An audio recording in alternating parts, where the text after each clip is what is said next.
This is question number 13 जो कि class 11th NCERT chemical bonding से लिया गया है। इस क्वेश्चन में हमें रेजोनेटिंग स्ट्रक्चर्स बनाने हैं जो भी हमें गिवन कंपाउंड्स हैं। तो हम SO3 से स्टार्ट करते हैं। तो SO3 में सल्फर के पास 6 वैलेंस इलेक्ट्रॉन्स हैं, ऑक्सीजन के पास भी 6 वैलेंस इलेक्ट्रॉन्स हैं, 3 ऑक्सीजन है, तो टोटल नंबर ऑफ इलेक्ट्रॉन्स आ गए 24। अब हमें सेंट्रल मेटल एटम डिसाइड करना है, वो होगा सल्फर क्योंकि वो लेस इन नंबर होता है। दूसरी चीज़ क्या है, हर ऑक्सीजन सल्फर से एक एक बॉन्ड तो बनाएगा ही। तो इस प्रोसेस में टोटल 6 इलेक्ट्रॉन्स यूज हो चुके हैं। अब हमारे पास 18 इलेक्ट्रॉन्स अभी भी बचे हैं, तो वो क्या करेंगे, हम ऑक्सीजन को एज लोन पेयर दे देंगे। तो ये हो गया, ऑक्सीजन को लोन पेयर हमने दे दिया। तो अब हम देखेंगे कि ऑक्टेट ऑक्सीजन का तो कंप्लीट हो गया है। अब हमें क्या करना है, हमें सल्फर का भी ऑक्टेट कंप्लीट करना है। तो सल्फर को ऑक्टेट कंप्लीट करने के लिए हम क्या करते हैं, हम एक फॉर्मूला यूज़ करते हैं जो कि होता है फॉर्मल चार्ज का। तो फॉर्मल चार्ज का फॉर्मूला होता है V माइनस, यहाँ पे हम फॉर्मल चार्ज का फॉर्मूला लिख देते हैं। फॉर्मल चार्ज का फॉर्मूला होता है V minus N minus B by two, जहाँ पे V होता है हमारे पास वैलेंस इलेक्ट्रॉन्स। ये हो गया V minus N minus B by two. तो V हमारे पास होता है यहाँ पे वैलेंस इलेक्ट्रॉन्स। तो V का वैल्यू हो गया, हम वैलेंस इलेक्ट्रॉन्स उसी के लेंगे जो हम एलिमेंट ले रहे हैं। तो V हो गया हमारा वैलेंस इलेक्ट्रॉन्स, N हो गया हमारा number of electrons in lone pair. ये हो गया हमारा N का value, number of electrons in lone pair.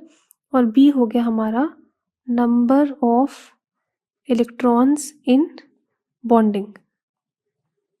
तो ये हो गया हमारा सारे वैल्यूज़। अब हम क्या करते हैं, सपोज हम S का फॉर्मल चार्ज निकालते हैं।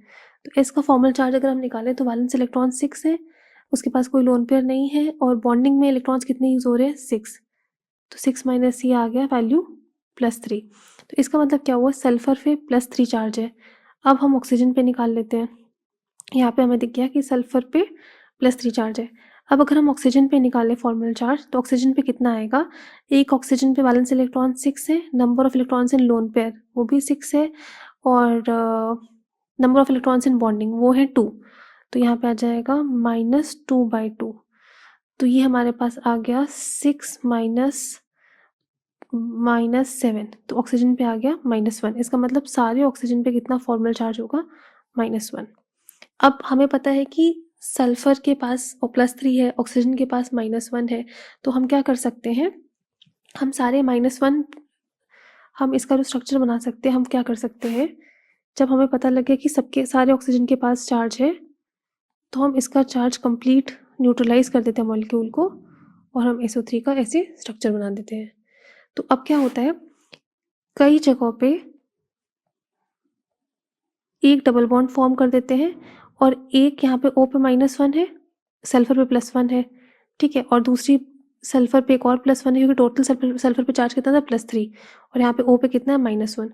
तो कुछ बुक्स में क्या होता है कि ये +1 और -1, ये जो हमें +1 और -1 दिख रहा है, और ये जो हमें +1 और -1 दिख रहा है, इसको कैसे शो कर देते हैं, कोऑर्डिनेट बॉन्ड की तरह शो कर देते हैं। तो ये स्ट्रक्चर कैसे बन जाता है, इसको ऐसे भी ड्रॉ कर सकते हैं हम। तो ये बन गया हमारा सल्फर का SO3 का फाइनल स्ट्रक्चर। तो इसको हम एज अ कोऑर्डिनेट बॉन्ड भी शो कर देते हैं, जो कि ये शो करता है कि सल्फर ने इलेक्ट्रॉन्स दी ऑक्सीजन को, इसीलिए सल्फर में प्लस चार्ज आ गया। तो ये तो एक रेजोनेटिंग स्ट्रक्चर हो गया। इसी के जैसे हम दूसरा स्ट्रक्चर कैसे बना सकते हैं, अब हम किसी को भी डबल बॉन्ड ओ दे दें और किसी को भी कोऑर्डिनेट बॉन्ड दे दें। तो अगर हम दूसरा स्ट्रक्चर बनाएं SO3 का, तो वो हमारे पास आ जाएगा, रेजोनेटिंग स्ट्रक्चर जो हमें बनाना है वो हो जाएगा, हम सपोज इधर कोऑर्डिनेट बॉन्ड ओ कर दें, और इधर डबल बॉन्ड ओ कर दें, और इधर फिर से कोऑर्डिनेट बॉन्ड ओ कर दें। तो ये हो गया हमारा दूसरा स्ट्रक्चर SO3 का। इसको हम फिर से देख लेते हैं एक बार। ये हो गया हमारा, यहाँ पे डबल बॉन्ड ओ था, यहाँ पे हो गया कोऑर्डिनेट बॉन्ड ओ, यहाँ पे आ गया डबल बॉन्ड ओ, और यहाँ पे आ गया एक और कोऑर्डिनेट बॉन्ड ओ। तो एक स्ट्रक्चर ये बन गया। अब सिमिलरली हम इसका एक और स्ट्रक्चर बना सकते हैं। उसमें हम क्या कर सकते हैं, हम कर दें यहाँ पे कोऑर्डिनेट बॉन्ड ओ कर दें, यहाँ पे भी कोऑर्डिनेट बॉन्ड ओ कर दें, और यहाँ पे क्या कर दें, डबल बॉन्ड ओ कर दें। तो हम देख सकते हैं हमारे पास 3 स्ट्रक्चर्स आ जाएंगे SO3 के। तो ये हो गए हमारे 3 रेजोनेटिंग स्ट्रक्चर्स SO3 के। अब हमें जो दूसरा स्ट्रक्चर बनाना था वो किसका बनाना था, NO2 का बनाना था। तो अब हम NO2 का स्ट्रक्चर देख लेते हैं। फिर से हम क्या करेंगे, total number of electrons count कर लेते हैं, फिर हम फॉर्मल चार्ज निकालते हैं, फिर पाई बॉन्ड बनाते हैं, नाइट्रोजन पे 5 इलेक्ट्रॉन्स है, ऑक्सीजन पे 12 इलेक्ट्रॉन्स है, टोटल नंबर ऑफ इलेक्ट्रॉन्स कितने आ गए 17। अब हमें पता है नाइट्रोजन हमारा सेंट्रल मेटल एटम रहेगा और हर ऑक्सीजन एक एक बॉन्ड तो बनाएगा, तो इस प्रोसेस में टोटल 4 इलेक्ट्रॉन्स यूज हो गए। अब अभी कितने नाइट्रोजन के पास इलेक्ट्रॉन्स बचे, 13 इलेक्ट्रॉन्स बचे हैं। तो हम क्या करें, बाकी इलेक्ट्रॉन्स को एज अ लोन पेयर देते हैं, तो 1 2 3 4 5 6 7 8 9 10 11 12। अभी भी नाइट्रोजन के पास एक इलेक्ट्रॉन बचा है, तो वो हमने इसको ऐसे दे दिया। अब हम क्या करेंगे, फॉर्मल चार्ज निकाल देते हैं। जब हम फॉर्मल चार्ज निकालेंगे नाइट्रोजन का, तो नाइट्रोजन के पास फॉर्मूला क्या था, हमारे पास वैलेंस इलेक्ट्रॉन्स, तो वैलेंस इलेक्ट्रॉन्स हुए 5। कितने इलेक्ट्रॉन्स बॉन्डिंग में यूज हुए हैं, 4, तो 5 माइनस लोन पेयर कितना है, लोन पेयर तो नहीं है, number of electrons in lone pair, तो एक इलेक्ट्रॉन है और number of electrons in bonding में कितने हैं, 4/2। तो अगर हम इसको सॉल्व करें तो ये हमारे पास आ जाता है 5 - 3 विच इज +2। इसका मतलब नाइट्रोजन पे चार्ज आ गया +2।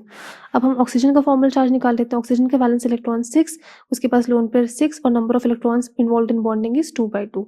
तो ऑक्सीजन पे फॉर्मल चार्ज आ गया -1। अब ये -1 है, ये -1 है, तो अब सिमिलरली हम क्या कर सकते हैं, इसमें जो स्ट्रक्चर बना देते हैं वो हम ऐसे बना देते हैं। ये हो गया हमारा NO2 का स्ट्रक्चर। इसको हम और बेटर ड्रॉ कर सकते हैं। ये हमने कर दिया, 1 +1 -1 को जोड़ दिया और 1 +1 -1 को कोऑर्डिनेट बॉन्ड की तरह दिखा दिया, और यहाँ पे एक इलेक्ट्रॉन आ गया नाइट्रोजन के ऊपर। सिमिलरली हम दोबारा इसका एक रेजोनेटिंग स्ट्रक्चर भी बना सकते हैं। अब नाइट्रोजन दो डबल बॉन्ड्स नहीं रख सकता, ऐसा इसलिए होता है, इसको भी हम एक्सप्लेन करते हैं। अगर हम इसका दूसरा रेजोनेटिंग स्ट्रक्चर बनाए तो वो कैसा बन जाएगा, अब हम दूसरे वाले को कोऑर्डिनेट बॉन्ड दे देते हैं और इस वाले को डबल बॉन्ड कर देते हैं, तो ये हो गया दूसरा रेजोनेटिंग स्ट्रक्चर NO2 का। ये हो गया हमारा यहाँ पे एक इलेक्ट्रॉन। अब हमारे पास ये जो कंपाउंड है, हम NO2 पे +2 चार्ज था, हम NO2 का ये स्ट्रक्चर नहीं बना सकते, क्योंकि अगर हम ये स्ट्रक्चर बनाए तो ये स्ट्रक्चर के हिसाब से यहाँ पे क्या हो जाता है, यहाँ पे एक इलेक्ट्रॉन भी है, तो ये वाला स्ट्रक्चर नाइट्रोजन का एग्जिस्ट नहीं करता। नाइट्रोजन रादर कोऑर्डिनेट बॉन्ड की तरह ही एग्जिस्ट करता है। अब दूसरा जो हमें कंपाउंड बनाना है वो हमें बनाना है NO3- के रेजोनेटिंग स्ट्रक्चर्स ड्रॉ करने हैं।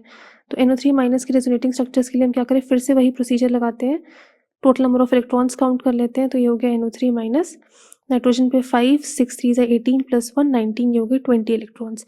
जब हमारे पास चार्ज होता है, जितना चार्ज होता है उतना हम प्लस कर देते हैं, अगर माइनस चार्ज है तो प्लस करते हैं और प्लस चार्ज है तो माइनस करते हैं।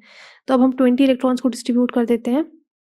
अब हमारे पास क्या रहेगा, हमें पता है नाइट्रोजन सेंट्रल एटम रहेगा, नाइट्रोजन को हम सेंट्रल एटम ड्रॉ कर देते हैं यहाँ पे, और सारे ऑक्सीजन में इलेक्ट्रॉन्स डिस्ट्रीब्यूट कर देते हैं।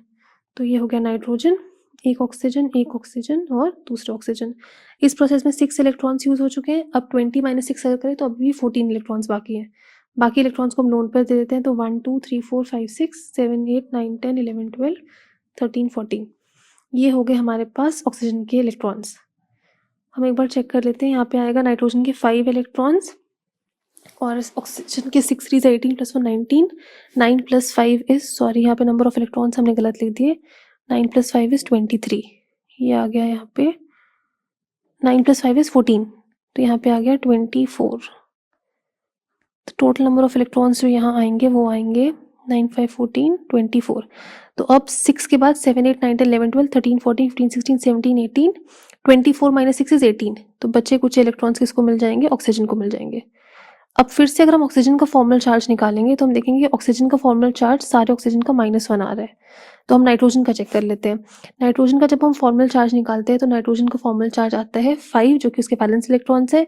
Number of electrons in lone pair तो 0 है, number of electrons involved in bonding is -6/2 which is 5 - 3 is +2। अब नाइट्रोजन पे अगर +2 आ रहा है, इसका मतलब क्या हुआ, हमें किसी भी 2 को जोड़ देना है और एक -1 छोड़ देना है।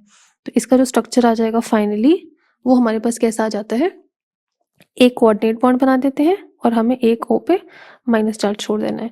तो ये हो गया हमारा पहला स्ट्रक्चर। अब ऐसे ही हम इसके और रेजोनेटिंग स्ट्रक्चर्स बना सकते हैं, वो हम कैसे ड्रॉ कर सकते हैं। इसका जो दूसरा रेजोनेटिंग स्ट्रक्चर है, अब हम किसी को भी डबल बॉन्ड O दे दें तो इसका स्ट्रक्चर हम बाकी देख लेते हैं।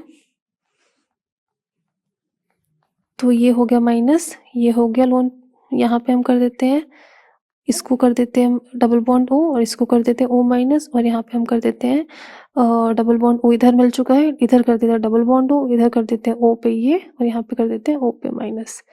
तो ये हमारे बन गए 3 रेजोनेटिंग स्ट्रक्चर्स NO3- के। तो ये हो गया हमारा फाइनल स्ट्रक्चर इसका।